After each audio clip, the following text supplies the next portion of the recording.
Bayangin gini, ada seorang pria bernama Eric suatu sore, dia jalan-jalan sama anjing kesayangannya, Nova. Semuanya biasa aja, sampai tiba-tiba seekor kelinci nyelonong keluar dari semak-semak.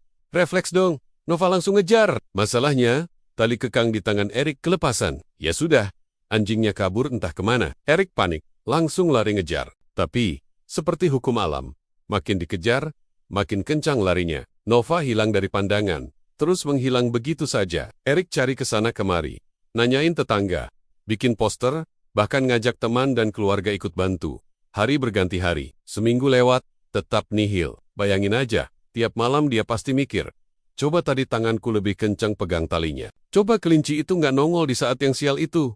Jadi ya, Eric ini merasa bersalah campur patah hati. Nah, 1 jam setelah ia larut dalam penyesalan itu, bel pintu rumahnya bunyi. Ternyata ada seorang wanita berdiri di sana, bawa Nova. Dan bukan sembarang wanita cantik, seumuran, senyumnya bikin lega sekaligus deg-degan. Namanya Vanessa. Begitu Nova lompat ke pelukan Eric, adegannya kacau balau, penuh ciuman anjing, air mata, dan tawa. Eric pun berterima kasih berkali-kali.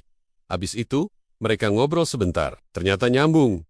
Dari situ, mereka mulai sering ketemu. Lama-lama, ya bisa ditebak, mereka jatuh cinta. Eric melihat Vanessa sebagai paket komplit. Cantik, baik hati, cerdas, lucu, spontan, semua kata sifat yang biasa dipakai dalam iklan. Tapi kali ini nyata. Dan yang bikin Eric makin percaya sama takdir kecil ini adalah, kalau aja kelinci sialan itu nggak muncul, tali kekang nggak kelepasan, mungkin Nova nggak akan pernah hilang. Dan kalau Nova nggak hilang, ya mungkin Eric juga nggak pernah ketemu Vanessa. Kadang-kadang hidup memang ngeselin dulu, baru kasih hadiah manis belakangan. Dan di kasus Eric ini, hadiahnya bukan cuma anjingnya balik, tapi juga cinta barunya datang. Bayangin ya, beberapa bulan setelah kisah bahagia Eric dan Vanessa, tiba-tiba hidupmu terbalik kayak plot twist film. Eric lagi nyetir mobil, mau jemput Vanessa. Di sebuah persimpangan, brak, ada pengemudi ugal-ugalan nerobos lampu merah dan nabrak mobil Eric dengan kecepatan penuh. Mobilnya bukan cuma oleng, tapi literally kayak spinner mainan anak-anak, muter sampai 180 derajat. Dan Eric langsung pingsan. 1 jam kemudian, dia sudah di rumah sakit. Dokter datang. Kasih kabar, Mas. Kepala Anda kena cukup parah. Kita harus cek lebih dalam. Takut ada pendarahan atau kerusakan otak. Bayangin, Eric cuma bisa mikir, lah, gue lagi apes banget nih. Mau jemput pacar malah jemput bahaya. Besok paginya, dokter masuk lagi. Eric, gimana rasanya? Eric jawab, ya, agak pusing sih. Dokter senyum tipis. Wajar, Mas. Kemarin mobil Anda muter kayak blender. Nah, terus dokter bilang, saya ada kabar buruk, tapi juga ada kabar baik. Eric langsung tegang. Oke, kabar buruk dulu deh. Dokter ngangguk. Ya, sebenarnya keduanya kabar yang sama. Eric makin panik. Maksudnya gimana, Dok? Begini, kabar buruknya. Kami nemuin glioma di otak kamu. Eric bengong. Nggak ngerti. Dokter jelasin, itu tumor. Tapi kabar baiknya, yaitu tadi.